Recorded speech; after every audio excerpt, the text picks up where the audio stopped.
gentlemen. We look forward to hearing what you have to say. There will be a short question and answer at the end, so we'll go through what they're just taught and then see what they were later, okay? Thank you. Enjoy. Thank you.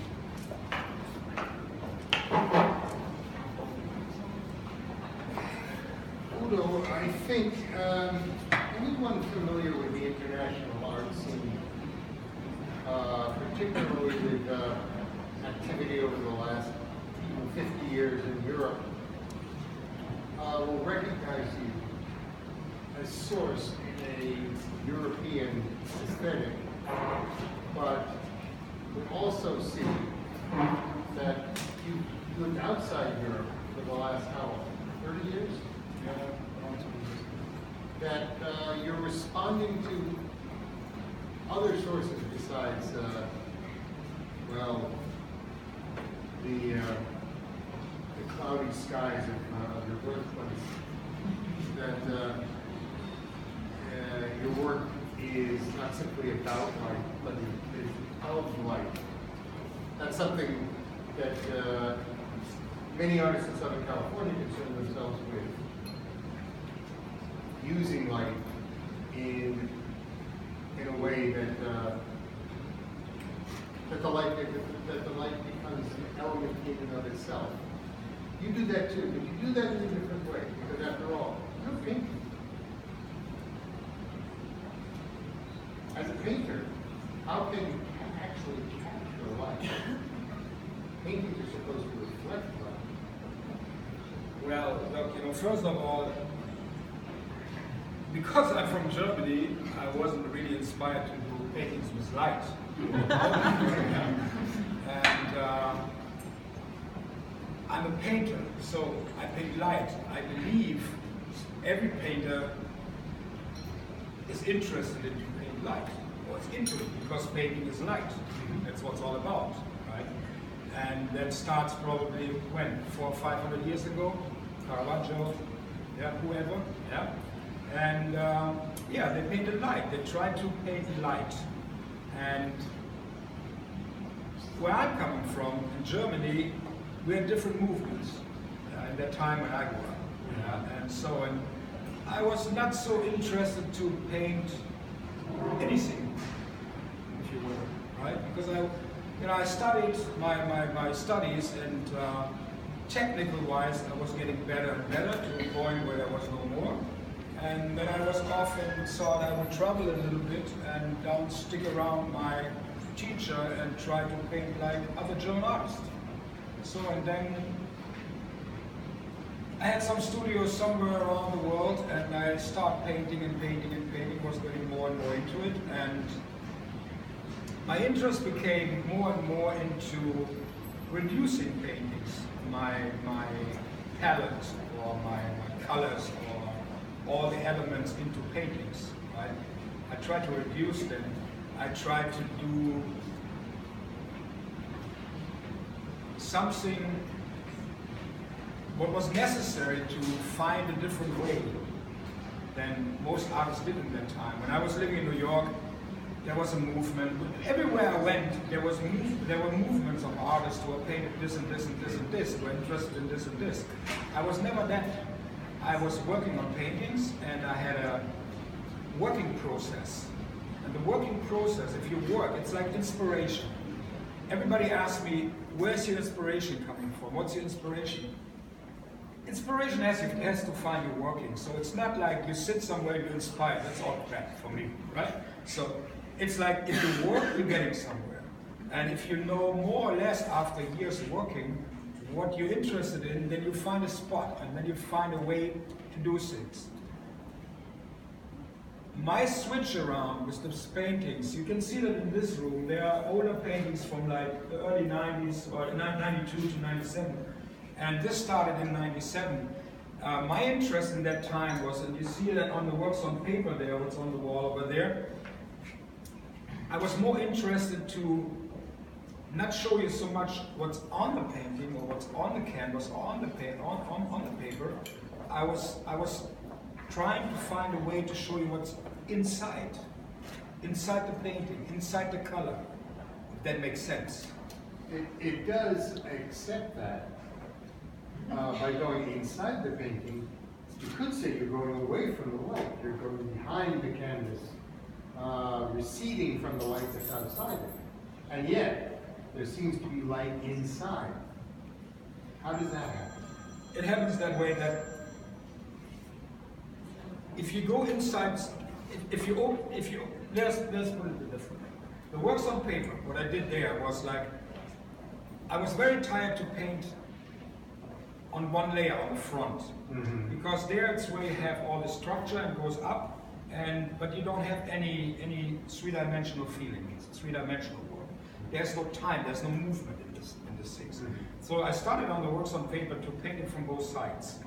It was an interesting thing. Every paper has a color. Yeah, it's more yellowish, more greenish, whatever. So I dropped this paper in mineral oil. I could use translucent paper, but I was not interested in it. So I dropped it in mineral oil to make it translucent. And then I did a spot of white color on front and in the back. And it appears completely different. It's the same color, but it has a completely different appearance. And that was the idea when I was thinking, okay, so there's something underneath. There's something underneath. So then I had to find out how to project that into paintings. Because the work on paper is a different thing. It's a different material. Yeah?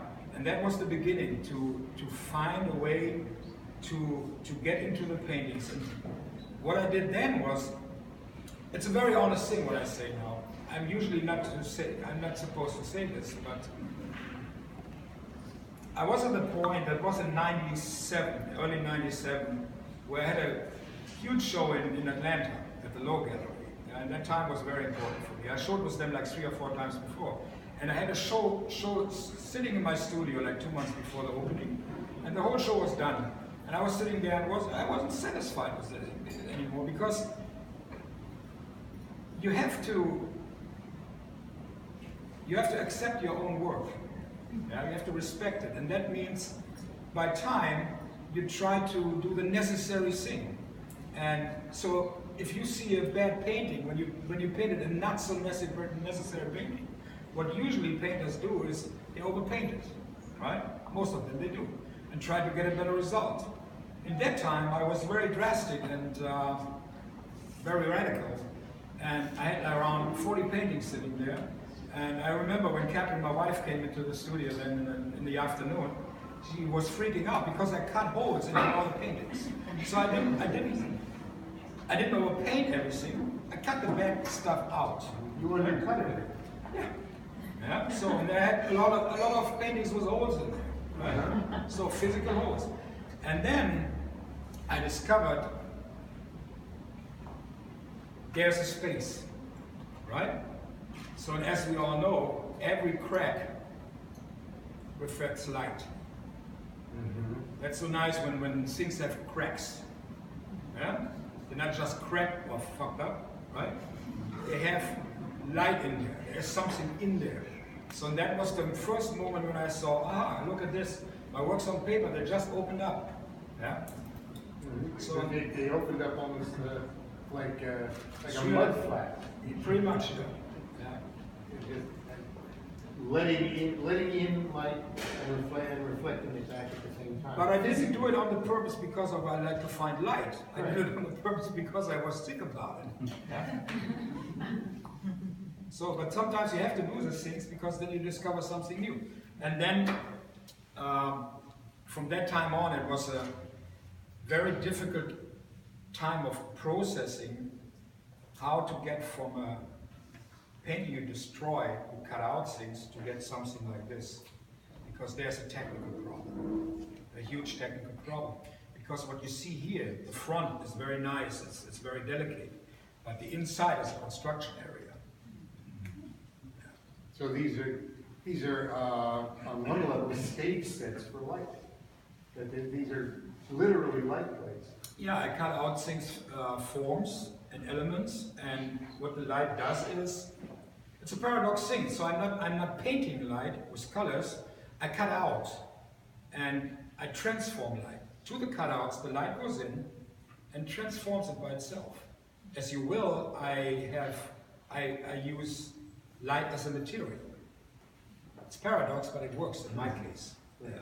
Well, the real paradox is not so much that you use light as a material in and of itself, because that's something that many artists in Southern California have been doing since the 60s, but that you use it along with paint. That the light is a material not bouncing off the paint, but interacting with the paint, as if you were painting with light. It's not so necessarily for me how to do it, and it doesn't have anything to do with the California movement. I found out later. It's just like, look, I'm a painter. I like to get the best result out of what I'm doing, yeah, in my own interest. Yeah, I'm interested in something. I like to do the best out of it. Mm-hmm. Yeah, and I don't respect bad paintings anymore. Yeah, so it doesn't matter if it has cutouts and the light reflects. It doesn't matter how it is done or what it is. What matters to me is I do what I do, and I see that there is something. For me, a good painting is a good painting. It doesn't matter how it is done. Yeah, and yeah, I do paintings with light. So. After all that.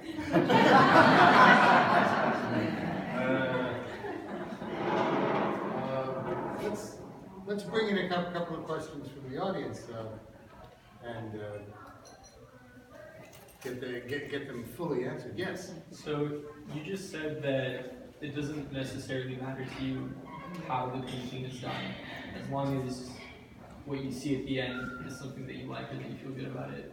If I say this, of course it's necessary that I know how to do them, or how it is done, technical-wise. Yes. It doesn't really interest me how they are done. What interests me is that they do what they do. Yeah? It's not so much that I think about the paintings, it's how I feel the painting. Yeah? There's a very difficult thing.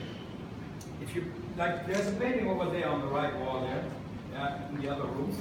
There's just a line, a white line. Yeah. The most difficult thing is, if you paint a white line, it's not enough to have a white line. Yeah? It has to do something for me. Yeah? I only talk about me. And this is what's all about. To minimize or maximize the things you do and get the best result out of it, for me as a painter. How it is done, secondary. Yeah. But isn't inherently with your painting process, the way that it's done essential to the final result, because you are constructing this? Sure. But it doesn't have much to do with it. Good. I don't know if that's understandable or not. Yeah. And also it doesn't have much to do with the technique. It's not the technique that's being shown off. Sure. The technique is being applied. It's necessary. It's necessary. It's not necessary. But not important.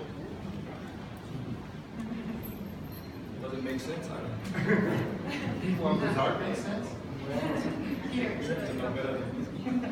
So would you talk a little bit about what happened or what the journey was like to go from the paintings in their small ones, the early ones that are very kind of tribal in some ways, to, and a little heavier, to this kind of ethereal paintings that you're doing now, besides the 30 years or whatever? It's a working process. Yeah. If you look close at those things in there, when we call it tribal, then it probably has something to do with my travel. I was staying for almost half a year on the Easter Island with all this tribal stuff. Yeah. So, and but the work over there is somehow figurative.